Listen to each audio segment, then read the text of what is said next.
तो आज हम बात करेंगे इंडियन कॉन्स्टिट्यूशन के बारे में। हम पिछली काफ़ी सारी क्लासों में हम जान चुके हैं कि Indian constitution, preamble, 42nd amendment और सेक्युलर यानी कि धर्मनिरपेक्ष के बारे में।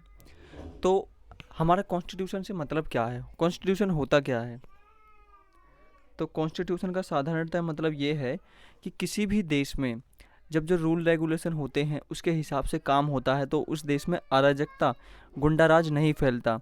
और जैसे किसी देश में आपका खुद का कॉन्स्टिट्यूशन है तो आपके में लोग अपनी मनमर्जी नहीं कर पाएंगे, लोग कॉन्स्टिट्यूशन के हिसाब से चलेंगे। अब जैसे हमारे देश में है, इंडिया में, तो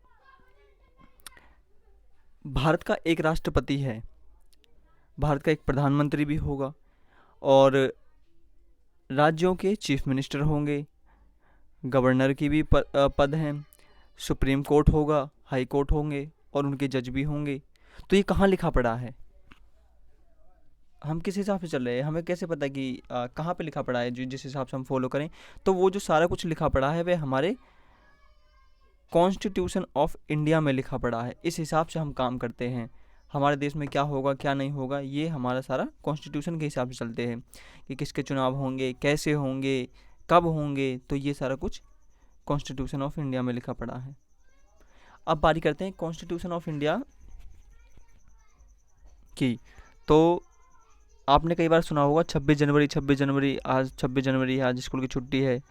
तो अधिकतर लोगों को नहीं पता कि 26 जनवरी और 15 अगस्त होता क्या है। तो जो 15 अगस्त है उस दिन हमें देश को आज़ादी मिली, 15 अगस्त 1947 को देश को आज़ादी मिली। और 26 जनवरी 1950 को हमने जो है संविधान को लागू किया। यानी कि उस दिन के बाद से उसी दिन से हम संविधान को फॉलो करने लगे और उसी हिसाब से अपना काम करने लगे। तो अब ये बन के कब तैयार हुआ? मतलब कि जब कोई, जैसे एक सरल शब्दों में कहा जाए तो कॉन्स्टिट्यूशन एक बुक है। तो अब ये बुक कितने दिनों में बन के तैयार हुई, यानी कि इस बुक को लिखने में या चलने में इसका कितने दिन लगे? तो इसको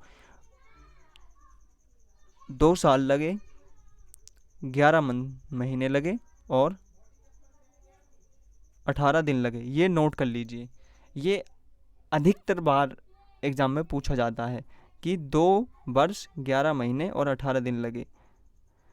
अब हम आगे बात करते हैं कि ये है। तो फिर अगर आपने कई बार गौर किया हो तो एक चीज़ और होती है, 26 नवंबर 1949। ये क्या है सर? इसको भी तो कुछ होता है। देखिए, इस वाले दिन हमारा जो कॉन्स्टिट्यूशन है वो बन के तैयार हो गया था। यानी कि जो हमारी संविधान की पुस्तिका है, बुक है, वो लिख के तैयार हो गई थी, पर हमने इसे लागू नहीं किया, हमने इसे इनएक्ट नहीं लिया, हमने इसे अभी बन के ये केवल तैयार हुई है, अभी हमने इसके हिसाब से काम करना चालू नहीं किया।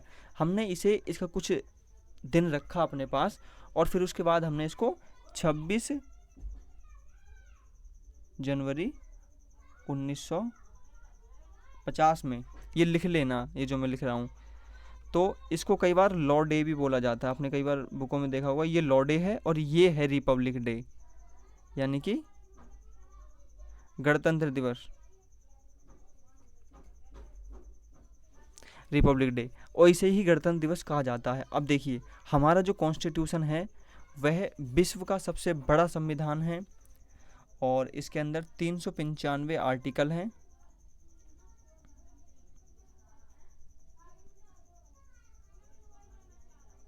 ये बेसिक नॉलेज में दे रहा हूँ आपको।